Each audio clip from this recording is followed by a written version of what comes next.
Good to go. Okay, so Rick, you want to just your name and general background and All right. Well, my real name you want is Frederick Clark. So that's where the Rick comes from. A lot of people some think I'm a Richard, but I'm not. I'm a Frederick, and that happened because my father's name was Frederick, and I wasn't a junior. So to keep us apart, that's what happened. So throughout my life, I've been known by many names, and these people know me by Rick.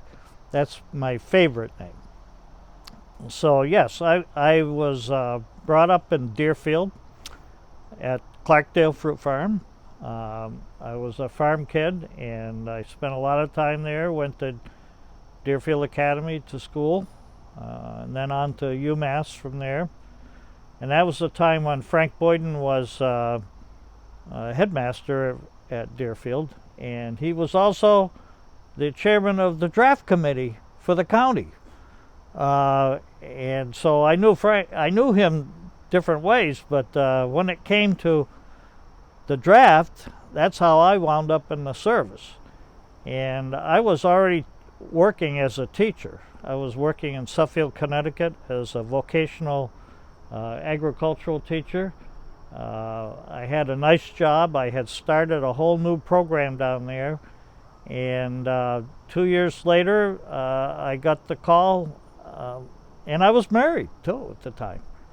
And you got to go. And that was the time the county here, Franklin County, was having trouble meeting their quota. So everyone was going. I was 24 years old. Wound up drafted. Had a child. Didn't make any difference. And Frank Boyden was the chairman. I said, I got an in here. I can talk to Frank and get out of it. No way, you're going to go. So off we went. And where did you go and what did you do? I was in the Army. I was drafted for 2 years, 1967, during Vietnam, right during the height of Vietnam. And like I say, they were taking everybody. I was the oldest in my group to go out of Franklin. There was 6 of us, but we were all in our mid-20s. So these other guys, I became the kind of the squad leader to lead the guys out of here. And I kept that up as throughout the service. I didn't want to go, but I developed a philosophy that when I went, I decided that I would do the best job that I could. It would make my time go faster, and it would make me feel the best out of it. So any job that I got, I did the best I could. And that was very good philosophy. It worked very good all the way through. Along the line, I decided maybe I shouldn't volunteer for things along with that. So I took anything they gave me to do and kind of turned it to my advantage by doing just the best thing I could. And it really worked out for me because I ended up enjoying my service career. It was a break. I had gotten divorced in the process of this. And I said, I got to change my life somehow. I got to, make a new life. How am I going to do it? And I was feeling sorry for myself because I got drafted, and I thought for sure I was going to go to Nam. And the Army they weren't good at that. They kept telling you, you're going to go to Nam. And I said, the only way you can't go to Nam, he said, is why don't you become a helicopter pilot? You're perfect for a helicopter. I said, I don't want to be a helicopter pilot. They're going to shoot me out of the air. They were shooting everybody down. So I said, I'd take my chances. So I wound up being an MP. And again, I decided that was pretty good duty. And in the process of being MP, I went to school at Fort Gordon, Georgia. That's where the MP school was. And when I was there, I said, this is very interesting. I think I'll really study. Now, all the way through secondary school, all the way through college, I made it okay, but I never really applied myself. I kind of just got along. And I got passing medium grades, but I never really enjoyed my educational experience. So here I am in the Army, and I said, well, maybe I should really study this MP stuff. So one thing the Army did is it made me look at myself and say, maybe you can change some things you've been doing. So I studied like heck. I think there were 200 and some people in my class. I came out first. Now, I'd never come out first at anything I'd done. And I said, this wasn't hard. You know, I applied myself, and it worked. So all the way through, from then on, I did the same thing, and it really got me through my 2 years. And it really made me understand more about myself, which was really a very nice thing, I think. So one thing the Army did for me was make me really inspect myself and respect myself. So, and respect others. So that was a nice thing that came about as a result of it. And I wound up being sent to Germany.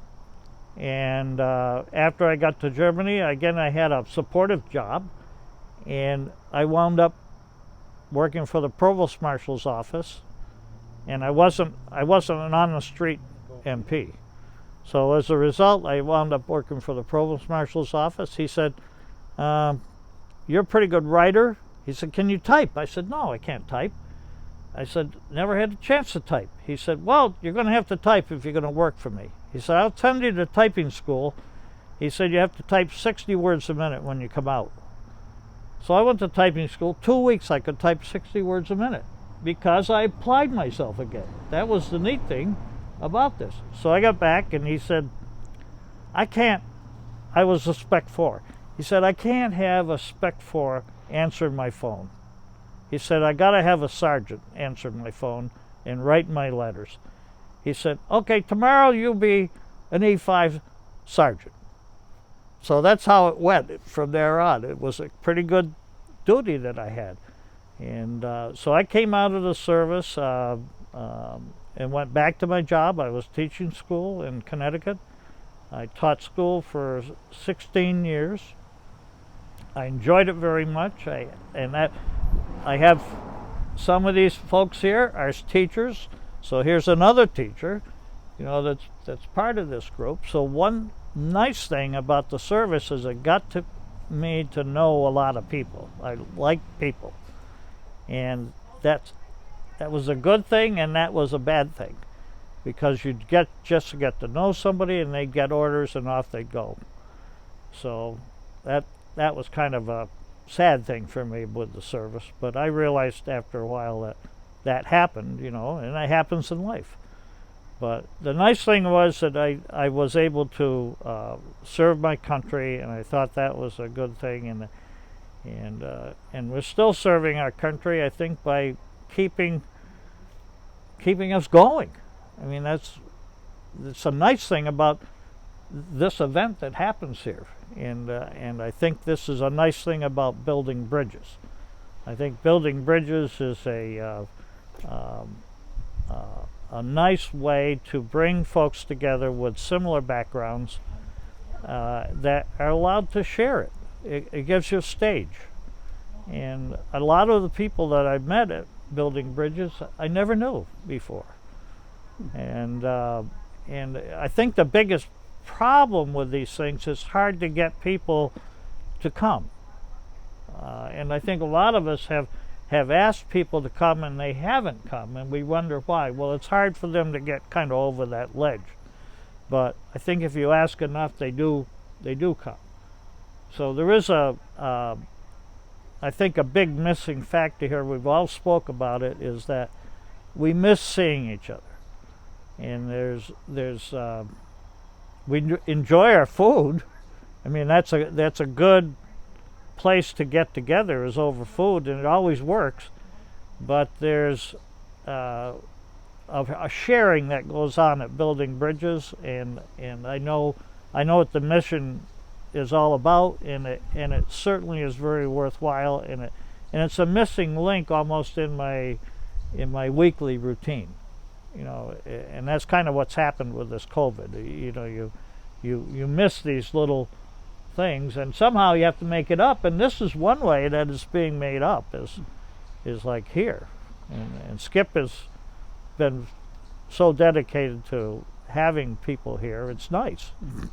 I'm a big walker, so I walk by a lot, and I don't stay all the time, but it's a way for me just to touch base with these folks. So I appreciate all of your work and keeping this going, and we look forward to seeing you again in We are familiar working circumstances. on it. Favorite building bridges? Well, I tell you, and I don't know what it's called, Chad, but it's a mixture of chicken, ham, pasta. I don't know what the name for that is. Is it Chicken bacon the Alfredo? Chicken, bacon, Alfredo. Yeah. I'm not a big pasta person, and I'm not a big Alfredo person, but you know how to make it. It's pretty good. And so I'm not a person that reaches out for different foods a lot. The nice thing about building bridges, it's brought me into trying different things. Yeah. And it's kind of like the service again. You know, when I was in the service, I didn't like SOS and some other things, but I tried them, and they weren't too bad. So here's a funny little story to end this. Skip and I were talking the other day about SOS, and I was telling him, I said, Could you say what SOS is?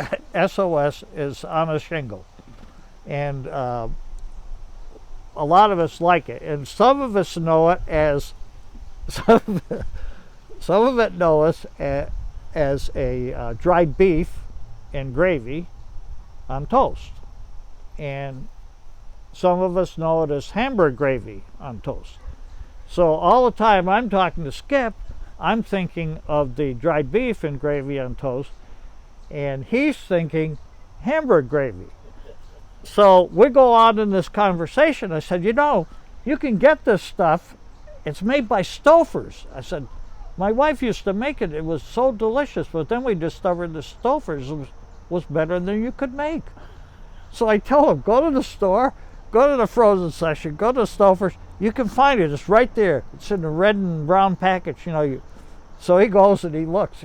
No, it's not there. I said, it is too there. I almost got a package to bring down. Well, turns out he's talking about Hamburg gravy. I'm talking about dry beef.